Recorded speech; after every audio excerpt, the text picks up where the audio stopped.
Hey guys, Wolf of Dimensions coming back at you with a new Kaiju Council. I know it's been a while, but today I'm starting up with my opinion of the anime Mechagodzilla.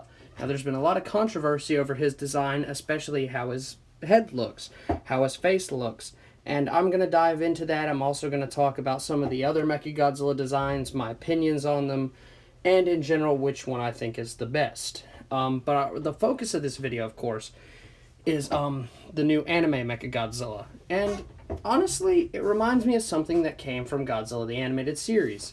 Now, before everyone starts, getting angry, I honestly am a fan of the animated series from the 1998 Godzilla. I think it was a good show, and I liked it.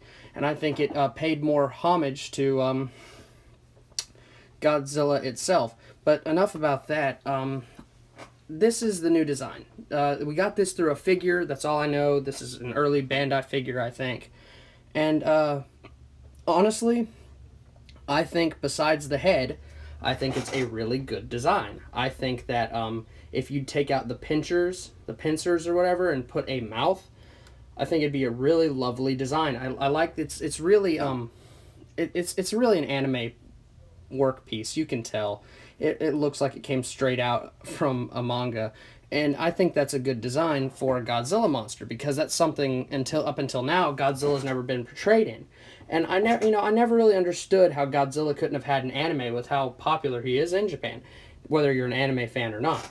I like how the tail looks, the body looks, the spike sticking out, and the dorsal fins. I think it is a lovely design. So with further ado, let's start with Mechagodzilla 1, my opinions on him. Now, the thing about Mechagodzilla 1 is that I didn't like his eyes. I didn't like how big they were. The color was fine. I didn't like how short the tail is or short the fins are. And the fact that he can't move his hands. But I like his more monstrous look. And the fact that there is no pilot inside of him. And even in the first one, he wasn't completely controlled. I kind of like Mechagodzilla being able to be his own monster. And that's not expressed in the next one, but the third one it is. So I'm kind of hoping this new Mechagodzilla is like this one in the fact that it can be its own monster in its own way. Now, people will probably tell me he was controlled by the aliens on the computer. Yes, that's true, but he was not piloted inside like I'm assuming this one will be, Kiryu was, and Mechagodzilla 2, who we'll be talking about next. Well, speaking of which, there he is. I liked the steel look of this one, and I loved his weapons. His weapons were brilliant. My biggest issue with Mechagodzilla 2 is that they drew too much, in my opinion, from the first one, and didn't give him enough of his own look. The difference with this one is, it looks like humans built it. I can honestly say that it looks like humans got the concept of the original design from the aliens and made their own variant of it. And that's fine, and and I appreciate that. But how his face is, and the fact that he is a team-operated monster, that is why I do not like him. He would be my third favorite Mechagodzilla. So yeah, honestly, there's not too much to say about him. The fact that he has a super form was really interesting and unique when I first watched the movie. And the fact he was able to take out Rodan and Godzilla effectively was really impressive. Now on to Kiryu, or Mechagodzilla 3. This is by far the most intriguing Mechagodzilla in my opinion. Now, of course, in the first movie he was piloted by people. And didn't seem to have no thought process until after he lost control.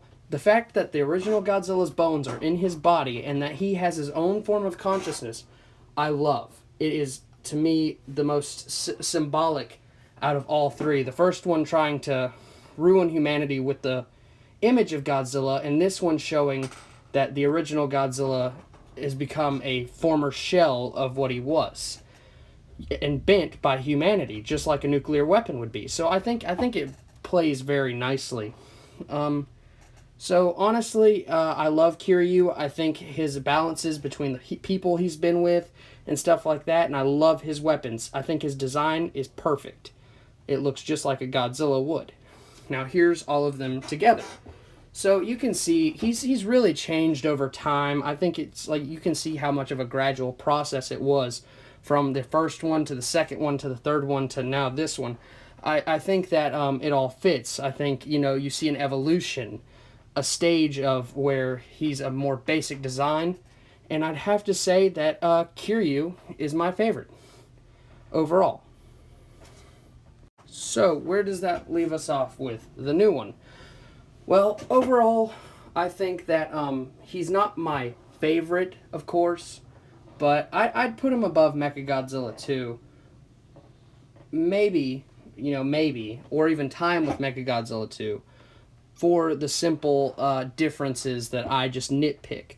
Honestly, I think the problems people have with this Mechagodzilla are just nitpicking and can be nostalgia.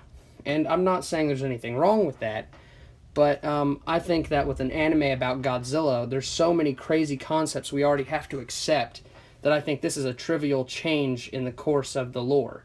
And I hope he will be a great monster, and I can't wait to see him fight, and I hope he's not human-controlled as in a team.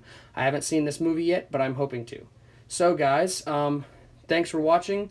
Like, comment, subscribe if you want. Wolf of Dimensions, signing off. See you guys in the next video.